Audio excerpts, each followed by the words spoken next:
l'énurésie.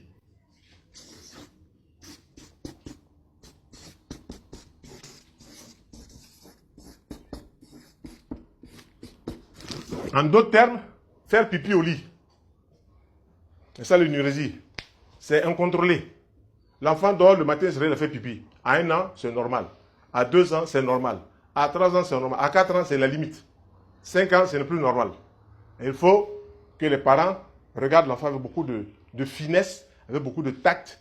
Parce que là, c'est un conflit. Hein? C'est un conflit. Il y a des problèmes entre l'enfant et ses parents.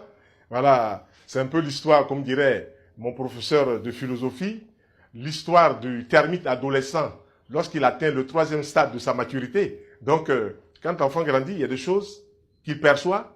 Et face à ses parents, on voit par exemple la petite fille qui devient jalouse de sa maman lorsque sa maman reçoit un ami ou un parent, tout ça. Tant que c'est un garçon, elle voit comme une sorte de rival. Voilà.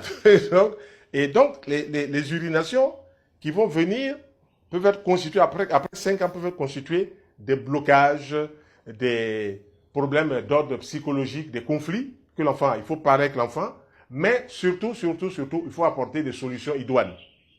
Première solution idoine, en Côte d'Ivoire ici, l'écorce du manguier. L'écorce du manguier.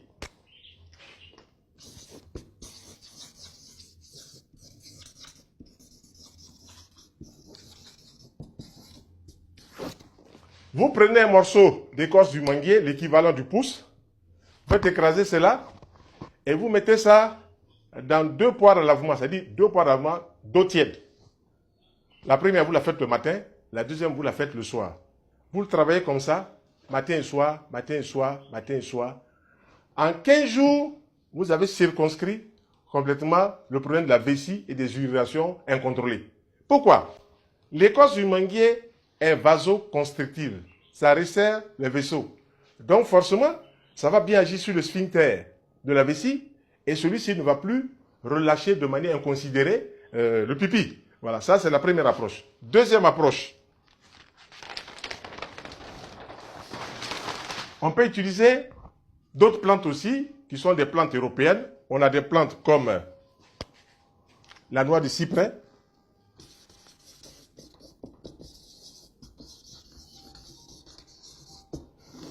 C'est une plante aussi qui agit non seulement sur le sphincter de la vessie, mais qui agit aussi bien sur l'urination, sur les veines aussi du rectum par exemple.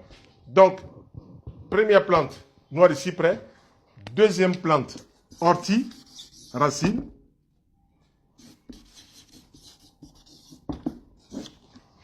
Troisième plante, millefeuille, tisane millefeuille. Quatrième plante, aubépine. Si on a toutes ces plantes, qu'est-ce qu'on fait? On peut dire on les écrase ou s'ils sont coupés en vrac, on récupère de ce mélange une petite cuillère qu'on va mettre dans un verre d'eau chaude.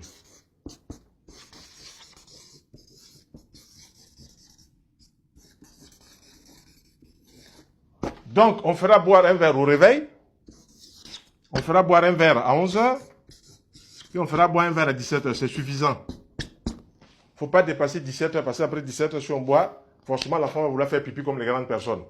Alors, et puis l'enfant, avant d'aller se coucher, il faut lui faire pipi.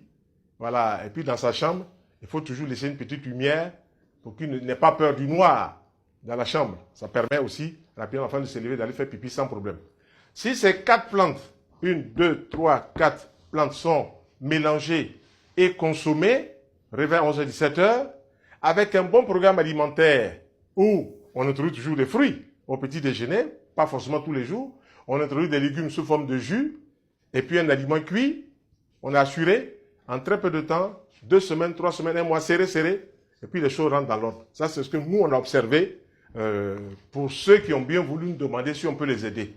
Nous ne sommes pas demandeurs pour dire, écoutez les gars, venez, nous, on peut vous soigner votre énurésie, votre pipi. Non. Si les gens nous demandent ce qu'on peut dire en naturothérapie, voilà ce qu'on fait. Voilà. Tout simplement pour que ce soit clair. Deuxième problème